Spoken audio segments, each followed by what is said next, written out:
The Kashmir files, जो कि एक दास्तां है दुख भरी कश्मीर पंडितों की, वहीं दूसरी तरफ से इस पर कई सवाली निशान भी खड़े हो रहे हैं। आज इसके ऊपर एक प्रदर्शन भी किया गया नेशनल कॉन्फ्रेंस द्वारा, और खासकर यूथ बॉडी ये कहना चाहती थी कि कश्मीर फाइल से आखिर ऐसे क्यों वजूहात बनाए जा रहे हैं, क्यों ऐसी कंडीशंस बनाई जा रही हैं जिस वजह से नेशनल कॉन्फ्रेंस के ऊपर ही सवाल खड़े हो रहे हैं। गौरव कपूर जी हमारे साथ मौजूद हैं, senior vice president Jammu Kashmir national conference youth के। गौरव जी, आपका स्वागत है। लेकिन जिस तरह से आज प्रोटेस्ट किया गया यूथ नेशनल कॉन्फ्रेंस द्वारा, ये कहा गया कि हमारी पार्टी की इमेज जो है वो मेलाइन करने की कोशिश की जा रही है, लेकिन क्या आप इस पूरे आरोपों को ही खंडन करना चाहते हैं या चोर की दाढ़ी में तिनका जैसी कहावत भी हो सकती है? देखिए अमित जी, सबसे बड़ी बात यह है कि जहां तक इस मूवी की बात आप करें, आपने देखा होगा कि जब इस मूवी के ट्रेलर्स स्टार्ट हुए थे उस वक्त जो एयरफोर्स ऑफिसर की वाइफ थी मिसेस खन्ना, वो कोर्ट में गई, सेशन कोर्ट में, और उन्होंने जाके वहां पे इस मूवी के ऊपर स्टे मांगा और कहा कि इस मूवी के ऊपर जो सीन दिखाए जा रहे हैं वो सही नहीं है, वो सच नहीं है।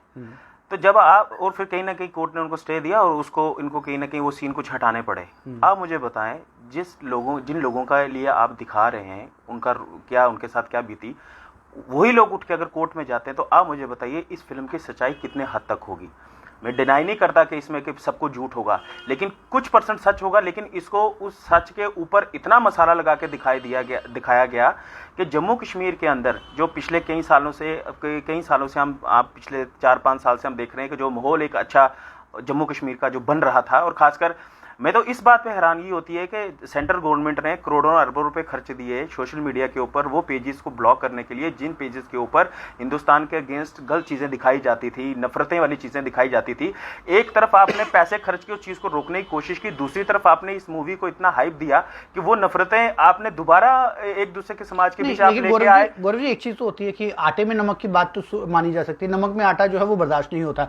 इस मूवी में एक सीन दिखाया गया जिसमें तत्कालीन मुख्यमंत्री जो है वो उस आरोपी को बचाते ये सारा हत्याकांड किया जाता है। जो इमेज लोगों को जुड़ती आ रही है वो यासीन मलिक और तत्कालीन मुख्यमंत्री फारूक अब्दुल्ला के साथ जुड़ती आ रही है कि वो कहीं ना कहीं उसको बैकिंग पे जाया जाता था। तो क्या आपको लगता नहीं कि आज यदि सरकारें चेंज हुई हैं, यासीन मलिक इस समय कटघरे में हैं, तो ये चीजें पहले भी हो सकती थी? क्यों आखिर 370 के बाद जब सेंटर में बीजेपी आई तो उसके बाद ही इस तरह की चीजें मुमकिन हो पाई? देखिए, आपने जो मुझसे सवाल पूछा उसके बीच ही खुद कहीं ना कहीं जवाब निकल के आ गया कि ये चीजें अब दिखाने की क्या जरूरत थी। क्यों? क्योंकि आने वाला वक्त जो है वो इलेक्शंस का दौर है, और खासकर बहुत बड़े इलेक्शन हिंदुस्तान में आने वाले हैं। दूसरी बात ये चीज है कि अगर आप बात करते हैं जो लोग यहाँ इसमें कल्प्रिट्स थे, आप मुझे बताएं किसने रोका उन लोगों को सजा देने के लिए? किसी ने रोका है आपको? आप करें, आपके हाथ हुकूमत है, आपके हाथ में सब कुछ है, आपको कौन रोकता है? दूसरी बात, आपने जहां तक इस फिल्म की बात कर रहे हो, डायरेक्टर ने मूवी बनाई है, उसमें वो क्या दिखा रहा है आप उनमें बैठ के देख सकते हैं। अब अगर उसको दिखाना था, मुझे लगता है कि काफी सारी चीजें उसने नहीं दिखाई, जिसमें आप मुझे बताएं उसमें आर्मी का एक बहुत बड़ा रोल रहा इस चीज को कंट्रोल करने में, वो नहीं दिखाया। उसके बाद जो लोकल कश्मीरी जो वहां एक भाईचारे के साथ रहते थे, मुस्लिम कश्मीरी, उन लोगों का एक बहुत बड़ा रोल रहा जिन्होंने सेफ फैमिलीज को वहां सेफ रखा, सेफ निकालने की कोशिश की, सेफ रखा। उन लोगों का कोई रोल नहीं दिखाया गया। आपने टोटली वन साइडेड दिखा लिया, और उसको दिखाने का डायरेक्टर साहब ने तो फिल्म बनाई और उन्होंने पैसा कमा लिया। मैं आज देख रहा था 20 करोड़ के 19 करोड़ के आसपास से ऊपर ये मूवी जा रही है। आपने तो पैसा कमाया, लेकिन हम लोगों ने क्या कमाया? मैं जम्मू कश्मीर का एक बाशिंदा होने के नाते मैंने क्या कमाया? मैंने अपने समाज में, अपने लोगों में, अपने मुसलमान भाइयों में, अपने सिख भाइयों में मैंने तो नफरत कमा दी इस मूवी के बाद। तो मैं ये चीज समझता हूं कि इस चीज को गवर्नमेंट ऑफ इंडिया को, मुझे नहीं लगता कि इस फिल्म को इस तरीके से रिलीज होने देना चाहिए था। कुछ सच्चाइयां, जो काफी सारी सच्चाइयां जो हैं, जो एक बड़ा रोल कश्मीरी मुसलमानों का भी रहा है, उसको भी दिखाना चाहिए था। लेकिन नेशनल कॉन्फ्रेंस मानती क्या है कि आखिर दर्द तो हुआ है, दर्द के पीछे की वजह क्या है? कौन है उसके पीछे? क्या बीजेपी है, क्या कांग्रेस है, क्या नेशनल कॉन्फ्रेंस है? या मानते हैं कि नेशनल कॉन्फ्रेंस भी थोड़ी सी है, बाकी राज उस समय सेंटर में वीपी सिंह या बीजेपी का था? ये भी आरोप लग रहे हैं। जहां तक आप बात करते हैं कि नेशनल कॉन्फ्रेंस की बात, आप मुझे बताएं कौन सी रियासत में अगर एक बंदा रूल कर रहा है एज ए चीफ मिनिस्टर, वो चाहेगा अपनी रियासत में कि इस तरीके का माहौल बने, अवाम एक दूसरे के साथ लड़े, हिंदू मुसलमान राइट्स हो? और खासकर जम्मू कश्मीर में तो इतिहास रहा है, आज तक सेक्रेटरीट में भी 90 से ज्यादा प्रतिशत कश्मीर के एम्प्लॉइज रहते हैं। ये भेदभाव तो देखा ही है जम्मू के लोगों ने। देखिए मेरी बात सुनिए, जहां तक आप ये बात बोलते हैं, स्टेट के अंदर क्या होता है, परसेंटेज के ऊपर सारी जॉब अपॉर्चुनिटीज मिलती हैं। आप स्टेट के अंदर परसेंटेज देखिए ना, मुस्लिम कम्युनिटी की कितनी है, हिंदू कम्युनिटी की कितनी है, सिख कम्युनिटी की कितनी है।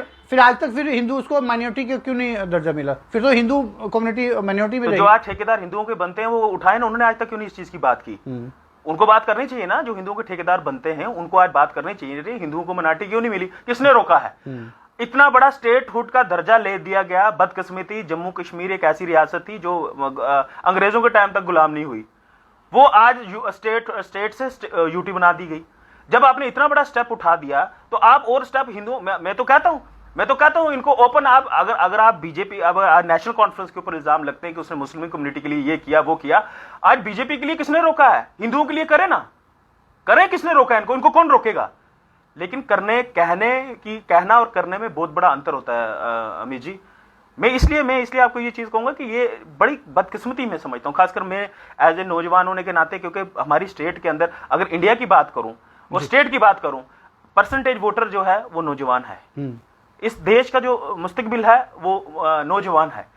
आपने अगर इतना कुछ कंट्रोल करके आपने सारा कुछ सेटल, आज आप दिखाते हैं, आपने पूरी दुनिया को दिखाया जी देखो कश्मीर में कितना अमन है, कश्मीर में हमने इलेक्शंस करवाए, कश्मीर में हर एक चीज डेमोक्रेटिक वे से चल रही है। फिर आपको इस तरीके की फिल्म ला के आप क्या साबित करना चाहते थे?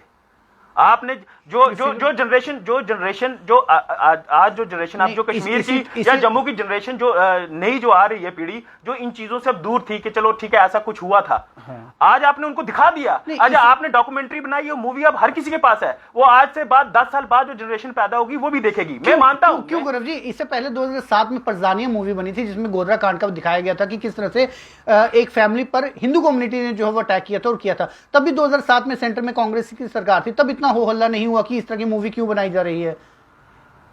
आप देखिए, एक बहुत बड़ी विडंबना है। मैं एक चीज समझता हूं, आप मुझे बताएं, एक तरफ दो स्टेट्स की बात करूं, अगर मैं गुजरात स्टेट की बात करूं और जम्मू कश्मीर की बात करूं, जम्मू कश्मीर में अगर राइट्स होते हैं तो आप उसके ऊपर सीधा एलिगेशन देते हैं वहां सिटिंग गवर्नमेंट को। गुजरात के ऊपर, वडोदरा के ऊपर भी एक मूवी बनी थी, उसके ऊपर दिखाया गया कि वहां के चीफ मिनिस्टर ने सबके अपीलें की, बड़ा एक अच्छा रोल अदा किया सारा कुछ सेटलमेंट करने में। या तो दो चीजें एक चीज हो सकती है, या तो दोनों स्टेटों के चीफ मिनिस्टर इन्वॉल्व थे ये कुछ करने में, या दोनों स्टेटों के चीफ मिनिस्टर थे, उन दोनों की, उनके हाथ में कुछ नहीं था, वो उनकी था कि ये चीजें खराब ना हो, हमारी रियासत जो है दोनों वो बची रहे। आप एक तरफ दिखाते हैं कि गवर्नमेंट इन्वॉल्व होकर सब कुछ साथ करा रही है, एक तरफ आप दिखाते हैं एक स्टेट की गवर्नमेंट ने सब कुछ इसको कंट्रोल में किया। ये कैसा पॉसिबल, आप मुझे बताइए। ये सामने एक चीज समझती है अमित जी, आप, मुझे नहीं लगता कि आपको मुझे लगता है आप जो मुझे सवाल पूछते हैं उनके जवाब आप मेरे से बेहतर जानते हैं। जम्मू कश्मीर एक ऐसी रियासत है जिसको जब हिंदू और पाकिस्तान का इशू हुआ, राइट्स हुए, महात्मा गांधी ने कहा कि मुझे किरण की अगर जो लो नजर आती है वो कश्मीर से नजर आती है, जम्मू कश्मीर से नजर आती है। बिल्कुल शांति का दूत माना जाता है। उस वक्त अगर राइट्स नहीं हुए तो आज आप ये चीज दिखा रहे हो। मैं तो बड़ी बदकिस्मती समझ। नेशनल कॉन्फ्रेंस अब स्टेटहुड की मांग इसलिए भी कर रही है कि यदि स्टेटहुड आता है, नेशनल कॉन्फ्रेंस वापस सत्ता में आती है, तो इस तरह की चीजों को तब्दील किया जाएगा और किस तरह से किया जाएगा? देखिए, हम स्टेटहुड की मांग इसलिए करते हैं, ये इसलिए नहीं कर रहे हैं कि हमें कुछ सत्ता की लालच है।